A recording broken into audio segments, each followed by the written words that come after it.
Video में हम आपको बोले थे कि लोगों को अपनी पत्नी का दिमाग और जीएसटी समझ में नहीं आता है। इस वीडियो में दोनों समझा देंगे। साथ ही जीएसटी क्या होता है, जीएसटी के कितने टाइप होते हैं और जीएसटी इन क्या होता है और जीएसटी एन क्या होता है, इनपुट जीएसटी क्या है, आउटपुट जीएसटी क्या है, चार टाइप की जो CGST, SGST, IT GST, UT GST, ये सब क्या है, जीएसटी के स्लैब कितने होते हैं, जीएसटी की बिलिंग कैसी होती है, ए टू जेड आपको इसमें मिल जाएगा। इसके बाद आपको जीएसटी से कोई प्रॉब्लम नहीं रहेगी।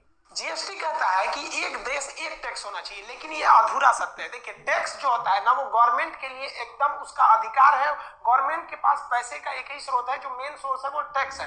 और टैक्स दो तरह से होता है, एक डायरेक्ट टैक्स जो आदमी से ले लिया जाता है, व्यक्ति से, और एक इनडायरेक्ट टैक्स होता है जो किसी चीज के खरीद बिक्री पर लगता है। तो इनडायरेक्ट टैक्स भी कई तरह के होते थे। कस्टम ड्यूटी होती थी, कोई विदेश से सामान मंगा दिए तो excise duty, service tax, sale tax, VAT, जिसमें वैट बहुत ज्यादा फेमस था। तो ये इनडायरेक्ट टैक्स जो है, यहाँ तो आपको 4-5 दिखा रहे हैं, ऐसे 17 टैक्स। तो इन 17 टैक्सों को आपस में मर्ज कर दिया गया, और जो ये इनडायरेक्ट टैक्स था, इनडायरेक्ट टैक्स को खत्म करके इसी के जगह पे लाया गया जीएसटी। तो जीएसटी भी क्या होगा, एक इनडायरेक्ट टैक्स होगा। तो आप बताइए, क्या ये वन नेशन वन टैक्स हुआ? ये तो केवल इनडायरेक्ट टैक्स को घटाया। डायरेक्ट टैक्स में कोई भी बदलाव नहीं है।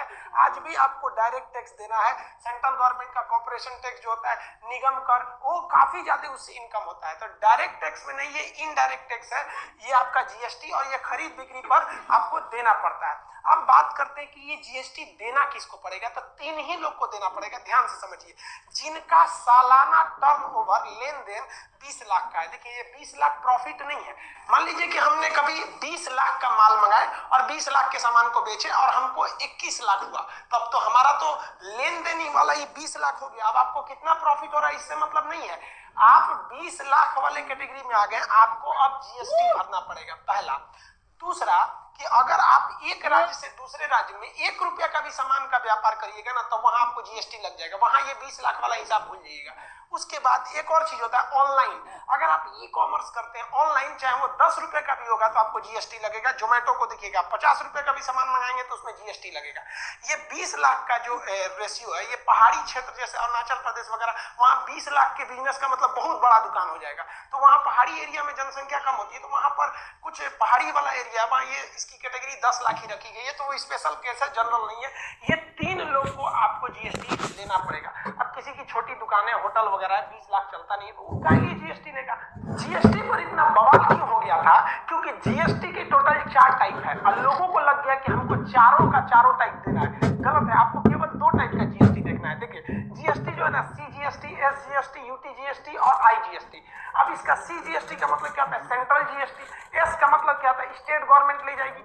यूटी का मतलब होता है केंद्र शासित, यूनियन टेरिटरी का जीएसटी है। उनको भी तो भैया दिल्ली गवर्नमेंट को पैसा कहां से आता है? स्टेट तो है नहीं दिल्ली, दिल्ली क्या है? यूटी। तो यूटी जीएसटी से उनका पैसा आता है। और इंटीग्रेटेड जीएसटी यानी आईजीएसटी, मतलब एक राज्य से दूसरे राज्य में ले जाएंगे तब। एक एक करके समझिए। मान लिया कि आप सेम स्टेट में कोई बिजनेस कर रहे हैं, जैसे मान लिया कि आप बिहार में हैं, तो बिहार में ही आपका लेन देन है, तो आप सेम स्टेट में आएंगे ना, तो आपको कोई 2 ही टैक्स देना पड़ेगा।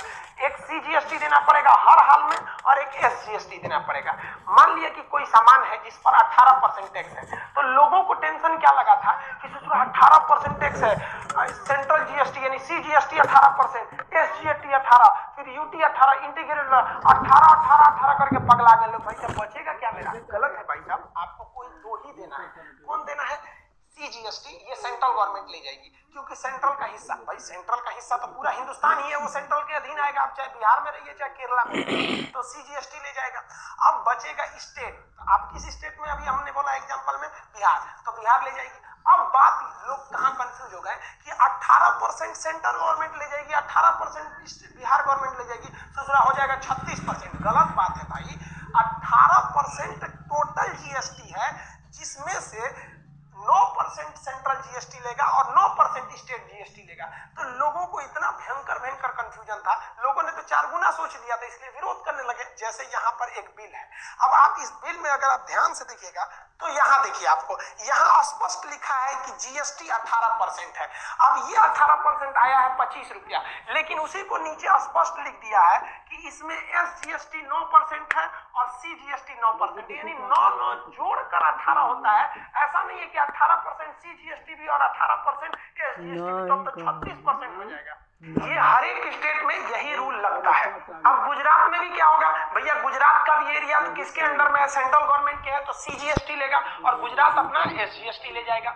लेकिन वैसे राज्य जो यूनियन टेरिटरी है, केंद्र शासित, जैसे जम्मू कश्मीर, लद्दाख, पांडिचेरी, दिल्ली, तो दिल्ली क्या है, वो स्टेट है ही नहीं है।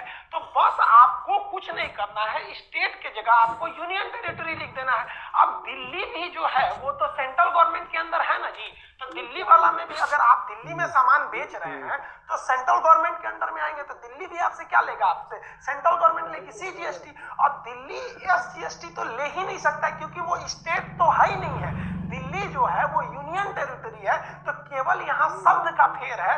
दिल्ली कहेगा कि भैया हमारा यूटी जीएसटी दो, तो जो यूटी जीएसटी है वो सेम टू सेम एसजीएसटी है। अगर पूरा कंप्लीट स्टेट है तो